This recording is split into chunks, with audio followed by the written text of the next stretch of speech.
Bismillahirrahmanirrahim and Assalamu alaikum students. Hopefully you all are safe and fine and doing good. My name is Iram Hassan and our today's lecture is about hypothesis testing, in which we discuss 6 steps of hypothesis testing one by one with example. And मैं कोशिश करूँगी कि आपको इसमें complete इसको समझ आ जाए. One by one इसके हम देखेंगे. हमारा जो टॉपिक है वो है general procedure for hypothesis testing.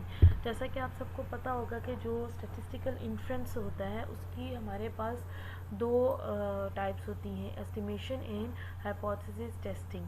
ठीक है, तो हम दो तरीके से स्टैटिस्टिकल इन्फ्रेंस कर सकते हैं. आज का जो हमारा टॉपिक है, जो दूसरी काइंड है इसकी हाइपोथेसिस टेस्टिंग, उसके थ्रू हम करेंगे. The first thing is, what is hypothesis testing? A hypothesis is an assumption about the population parameter. जो hypothesis होता है ना, वो हमारे पास एक assumption होती है, एक claim होता है, एक statement होती है about population parameter. ठीक है, या आप सिंपल वर्ड्स में कहें कि हम स्टैटिस्टिकल जो है ना सैम्पल स्टैटिस्टिक को यूज़ करते हुए पॉपुलेशन पैरामीटर के बारे में डिसीजन मेकिंग का काम करते हैं.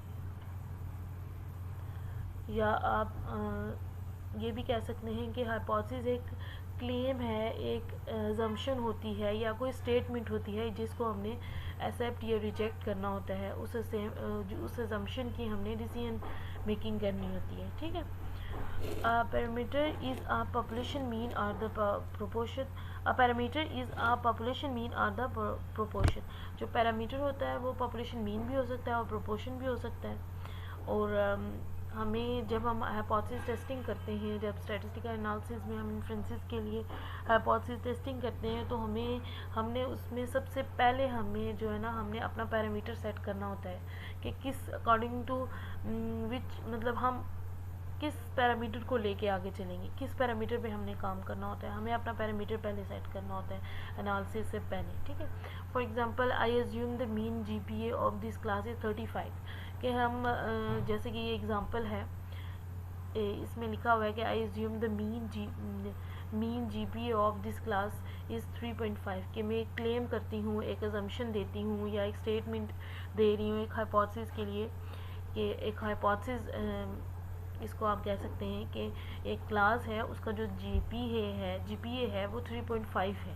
ठीक है, ये हमारे पास हाइपोथेसिस की एग्जांपल होगी. ठीक है, अब हमारे पास जो हाइपोथेसिस का फर्स्ट स्टेप होता है उसमें हमने हाइपोथेसिस ड्रा करना होता है. हमारे पास दो हाइपोथेसिस होते हैं, एक नल हाइपोथेसिस होता है और एक अल्टरनेट हाइपोथेसिस होता है. ठीक है, जो नल हाइपोथेसिस होता है उसको हम H0 से रिप्रेजेंट कर रहे होते हैं, और जो हमारे पास अल्टरनेट होता है उसको हम H1 से रिप्रेजेंट करते हैं. ठीक है, अब हमारे पास जो for example the average number of TV sets in US home is at least 3. कि हम एक क्लेम करते हैं कि यूएस में हमारे पास जो टीवी सेट्स हैं लोगों के घरों में, वो एटलीस्ट 3 हैं. ठीक है, 3 या 3 से ज़्यादा है. तो उसके बाद ये हम इसको चेक करते हैं कि ये ट्रू है, ये फॉल्स है. ठीक है, being with the assumption that the null hypothesis is true. कि हमने नल हाइपोथेसिस की बेस पे हमने इसको, जो पूरा काम हाइपोथेसिस जो हम टेस्टिंग करते हैं ना, वो H0 नल हाइपोथेसिस पे कर रहे होते हैं कि वो ट्रू, उसको हम रिजेक्ट कर रहे हैं या हम उसको रिजेक्ट नहीं कर रहे. ठीक है, अब दो चीज़ें इसमें होती हैं कि जो नल हाइपोथेसिस होता है उसमें हमारे पास इक्वल का साइन होता है और जो हमारे पास अल्टरनेट होता है उसमें हमारे पास इक्वल का साइन नहीं होता. ठीक है, फॉर एग्जांपल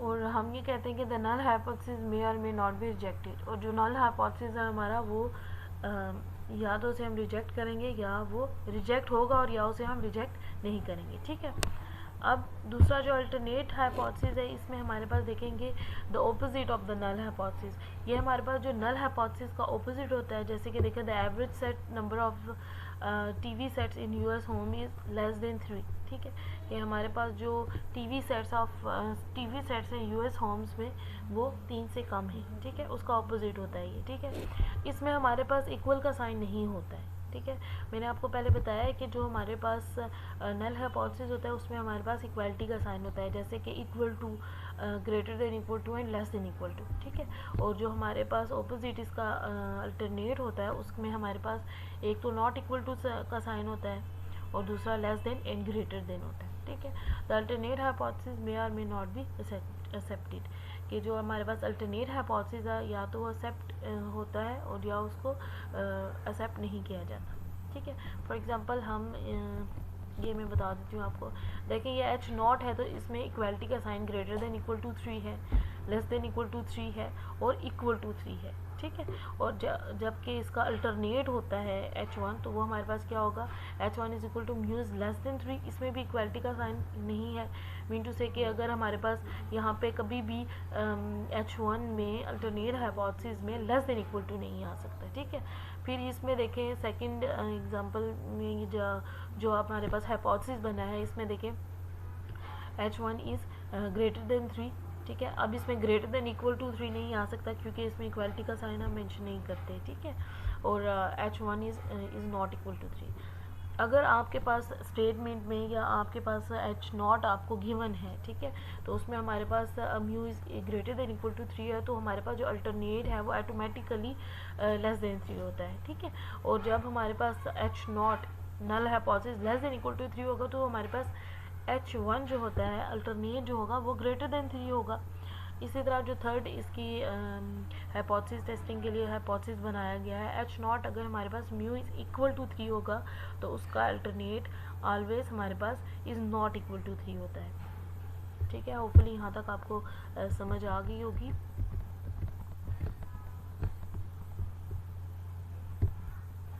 अब आइडेंटिफाई द प्रॉब्लम। हमारे पास स्टार्ट में मैंने आपको यही बताया है कि हमारे पास कोई स्टेटमेंट होती है, कोई क्लेम होता है, कोई असम्पशन होती है जिसको हम जस्टिफाई करते हैं, जिसके बारे में हम जो है ना डिसीजन मेकिंग करते हैं। ठीक है, अब उस स्टेटमेंट में हमारे पास जो इन्फॉर्मेशन होती है, फॉर एग्जांपल उसमें से सबसे पहले हमने उसमें से नल हाइपोथेसिस को फाइंड करना होता है। ठीक है, for example state the null hypothesis, जो फर्स्ट स्टेप है वो हमारे पास mu is equal to null hypothesis, हमारे पास ये जो भी हमने एग्जांपल ली है उसमें mu is greater than equal to 3, और फिर उसके बाद हमने ऑपोजिट इसका अल्टरनेट फाइंड करना होता है, लिखना होता है, वो हमारे पास आ जाता है H1 which is equal to mu is less than 3। ठीक है, अब ये बात आपने देखनी है कि जो हाइपोथेसिस होते हैं, इधर भी हमने यही लिखा है कि hypothesis are mutually exclusive events. ठीक है, म्यूचुअली एक्सक्लूसिव का क्या मतलब होता है कि हमारे पास जो इवेंट्स हैं वो एट द सेम टाइम अकर नहीं हो सकते।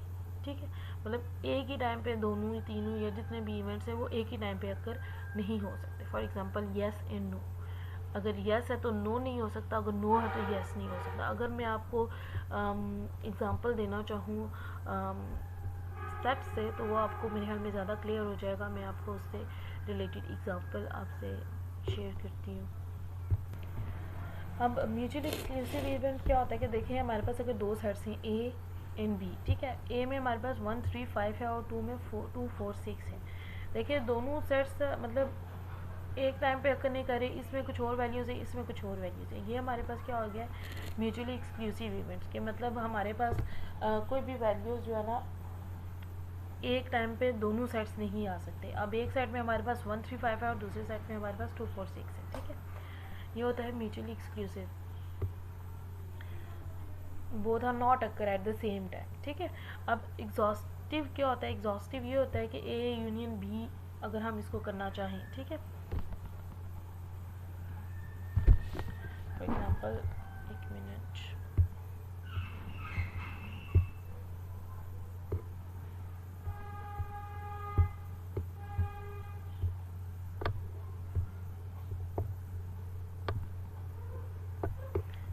अगर हम एग्जॉस्टिव की एग्जांपल लें तो वो ऐसे होगी जैसे कि हमारे पास फॉर एग्जांपल कोई सेट है ए हम कर लेते हैं,